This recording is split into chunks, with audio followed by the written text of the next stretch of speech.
Hello everyone, welcome back to my YouTube channel. So again हम constitution of value and fundamental rights की unit 2 लेकर आए हैं, जिसमें हम यूनिट 2 कवर करेंगे इस वीडियो के अंदर। तो आज देखते हैं यूनिट 2 का सिलेबस क्या है।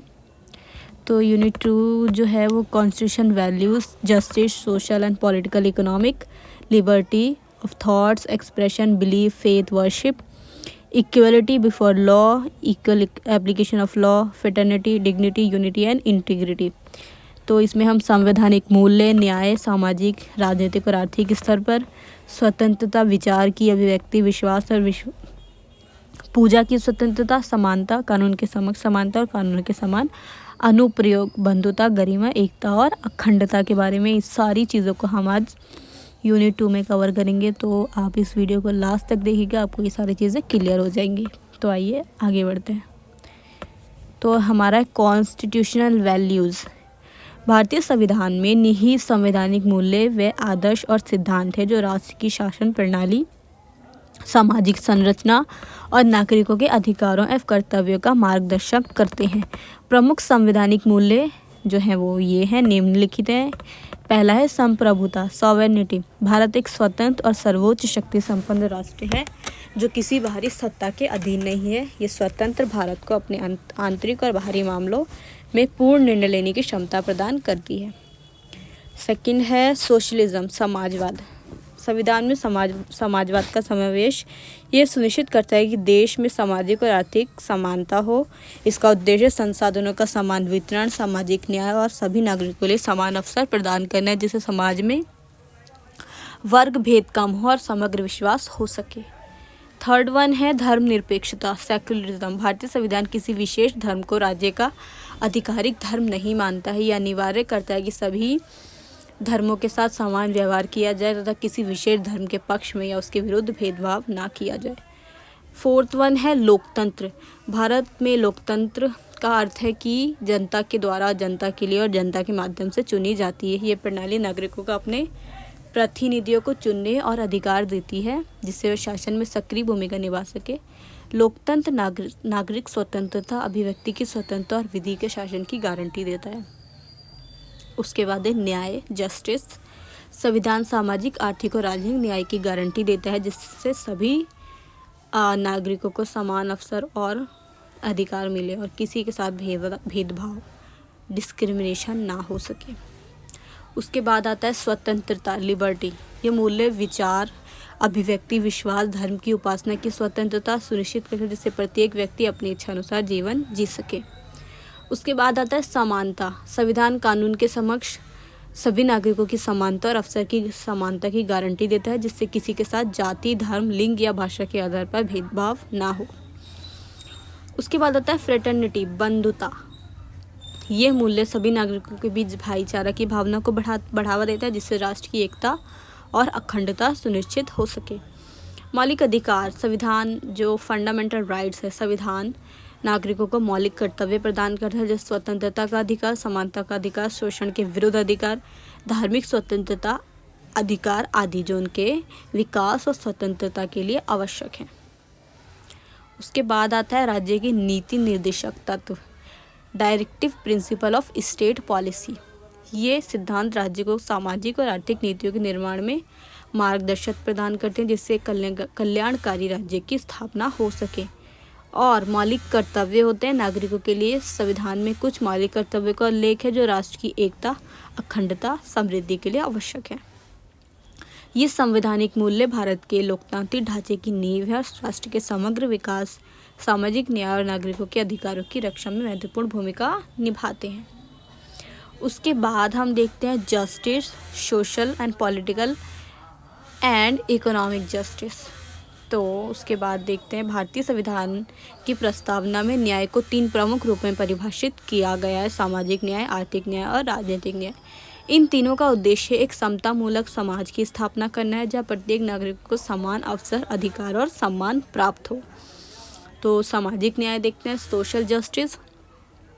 सामाजिक न्याय का तात्पर्य है कि समाज में सभी व्यक्तियों को जाति, धर्म, लिंग या वर्ग के भेदभाव के बिना समान अवसर और सुविधाएं मिले। ये सिद्धांत सुनिश्चित करता है कि समाज के लिए सभी वर्गों को अपने व्यक्तित्व के विकास के लिए समान अवसर प्राप्त हो, जिससे सामाजिक असमानता को कम किया जा सके।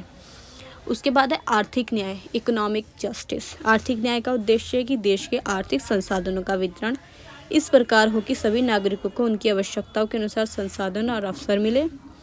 ये सुनिश्चित करता है कि किसी भी व्यक्ति या वर्ग को आर्थिक शोषण का सामना ना करना पड़े और सभी को सम्मानजनक जीवन जीने का अधिकार मिले। उसके बाद है राजनीतिक न्याय। राजनीतिक न्याय का अर्थ है कि प्रत्येक नागरिक को राजनीतिक प्रक्रिया में भाग लेने का समान अधिकार हो। ये सुनिश्चित करता है कि सभी नागरिकों का मतदान, चुनाव लड़ने और सरकार के गठन में भागीदारी का समान अवसर मिले, जिससे लोकतांत्रिक प्रणाली में सभी की सहभागिता सुनिश्चित हो सके। इन तीनों प्रकार के न्यायों का समन्वय भारतीय संविधान के मूल्यों और उद्देश्यों को प्रतिबिंब करता है, जो एक समतामूलक, समावेशी और न्याय संगत समाज की स्थापना की दिशा में मार्गदर्शक प्रदान करता है। ठीक है, और इसके बाद देखते हैं हम liberty of thoughts, expression, belief, faith and worship. भारतीय संविधान की प्रस्तावना में स्वतंत्रता को महत्वपूर्ण स्थान दिया गया है, जो नागरिकों के विचार, अभिव्यक्ति, विश्वास, धर्म और उपासना की स्वतंत्रता प्रदान करता है। ये स्वतंत्रताएं नागरिकों के समग्र विकास और लोकतांत्रिक समाज की स्थापना के लिए आवश्यक है। विचार की स्वतंत्रता, लिबर्टी ऑफ थॉट्स। ये स्वतंत्रता प्रत्येक व्यक्ति को अपने विचारों और दृष्टिकोण को स्वतंत्र रूप से विकसित करने का अधिकार देती है, जिससे वो बिना किसी बाहरी दबाव के स्वतंत्र रूप से सोच सके। उसके बाद आता है अभिव्यक्ति की स्वतंत्रता, लिबर्टी ऑफ एक्सप्रेशन। ये अधिकार नागरिकों को अपने विचारों, भावनाओं और मान्यताओं को शब्दों, लेखन या अन्य माध्यमों से व्यक्त करने की स्वतंत्रता प्रदान करता है, बशर्ते कि ये स्वतंत्रता सार्वजनिक व्यवस्था, नैतिकता या अन्य व्यक्तियों के अधिकारों के विरुद्ध ना हो। लिबर्टी ऑफ बिलीफ, विश्वास की स्वतंत्रता। ये स्वतंत्रता प्रत्येक व्यक्ति को अपनी मान्यता और विश्वासों को चुनने और उनका पालन करने का अधिकार देती है, चाहे वे धार्मिक हो या गैर धार्मिक। धर्म की स्वतंत्रता, यह अधिकार नागरिकों को किसी भी धर्म को मानने या उसका पालन करने या प्रचार करने की स्वतंत्रता देता है, साथ ही किसी धर्म को ना मानने का भी अधिकार प्रदान करता है। उपासना की स्वतंत्रता, ये स्वतंत्रता प्रत्येक व्यक्ति को अपनी धार्मिक प्रथाओं और उपासनाओं के तरीकों का पालन करने की अनुमति देता है, जिससे वह अपनी आस्था के अनुसार धार्मिक अनुष्ठान में भाग ले सकें। इन स्वतंत्रताओं का उद्देश्य एक ऐसे समाज की स्थापना करना है जहाँ प्रत्येक व्यक्ति को अपने विचारों और आस्थाओं के अनुसार जीवन जीने का अधिकार हो, जिससे लोकतंत्र की जड़ें मजबूत हों और सामाजिक समरसता बनी रहे। उसके बाद देखते हैं हम equality. Equality before law, equal applications of law. समानता, कानून के समक्ष समानता और कानूनों के समान अनुप्रयोग, गलती से अनुप्रयोग लिख गया। भारतीय संविधान का अनुच्छेद 14 जो है वो सभी व्यक्तियों को कानून के समक्ष समानता, कानून के समान संरक्षण का अधिकार प्रदान करता है। इसका उद्देश्य ये सुनिश्चित करना है कि प्रत्येक व्यक्ति, चाहे उसकी जाति, धर्म, लिंग या सामाजिक स्थिति कुछ भी हो, कानून की दृष्टि में समान हो और उससे समान न्याय मिले। तो कानून के समक्ष समानता, ये सिद्धांत सभी व्यक्तियों को कानून की नज़र में समान मानता है। इसका अर्थ है किसी भी व्यक्ति को कानून के समक्ष विशेष अधिकार या भेदभाव नहीं मिलेगा और सभी को समान रूप से कानून का पालन करना होगा।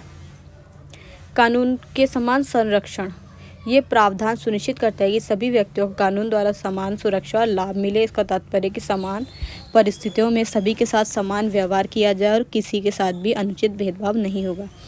इन प्रावधानों का उद्देश्य एक न्याय संगत और समतामूलक समाज की स्थापना करना है, जहाँ प्रत्येक व्यक्ति को उसके अधिकारों और स्वतंत्रता का पूर्ण संरक्षण मिले। उसके बाद है fraternity, dignity, unity and integrity. बंधुता, गरिमा, एकता और अखंडता। भारतीय संविधान की प्रस्तावना में बंधुत्व को एक महत्वपूर्ण मूल्य के रूप में स्थान दिया गया है, जिसका उद्देश्य सभी नागरिकों के बीच भाईचारे की भावना को प्रोत्साहित करना है। बंधुत्व की ये भावना 3 मुख्य तत्वों पर आधारित है। व्यक्ति की गरिमा, डिग्निटी ऑफ द इंडिविजुअल। बंधुत्व ये सुनिश्चित करता है कि प्रत्येक व्यक्ति की गरिमा का सम्मान हो। इसका अर्थ है कि सभी नागरिकों को समान अधिकार और अवसर मिले, जिससे वे अपने व्यक्तित्व को पूर्ण विकास कर सके। उसके बाद है यूनिटी ऑफ द नेशन, राष्ट्र की एकता। बंधुत्व की भावना देश के सभी नागरिकों को एकजुट करती है, जिससे एकता मजबूत होती है, विभिन्न भाषाओं, संस्कृति और धर्मों के बावजूद सभी को एक राष्ट्र के रूप में जोड़ती है। राष्ट्र की अखंडता, इंटीग्रिटी ऑफ द नेशन, बंधुत्व ये सुनिश्चित करता है कि देश की अखंडता बनी रहे। ये नागरिकों के बीच आपसी विश्वास और सहयोग को बढ़ावा दे, जिससे राष्ट्र की संप्रभुता और अखंडता को सुरक्षित रखा जा सके। इन तीनों तत्वों का समन्वय एक ऐसे समाज की स्थापना में सहायक है जहाँ सभी नागरिक मिलजुल कर रह सकते हैं, एक दूसरे की गरिमा का सम्मान करते हैं और राष्ट्र की अखंडता और एकता को बनाए रखते हैं।